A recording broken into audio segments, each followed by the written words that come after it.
আজকের রেসিপি মুসুরির ডালের বড়া দিয়ে পটল আর আলু দিয়ে পাতলা করে একটা ঝোল। তো প্রথমেই মুসুরির ডালটা বেটে নিয়েছি, বড়াগুলোও ভেজে নিচ্ছি আর পটলটাও ভালো করে ভেজে নিচ্ছি। এটা নিরামিষ দিনে রান্নাটা খুব ভালোই লাগে খেতে।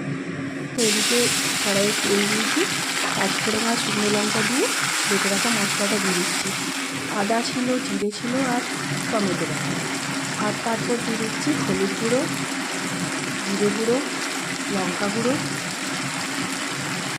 যা যা শুকনো মশলা থাকে সেসব দিয়ে আর নুন আর চিনি দিয়ে ভালো করে এটা ভেজে নিচ্ছি।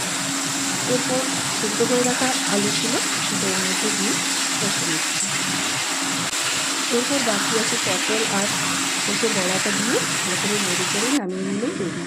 খেতে দারুণ সুস্বাদু। ভিডিওটা ভালো লাগলে লাইক, কমেন্ট, শেয়ার করতে ভুলবেন না।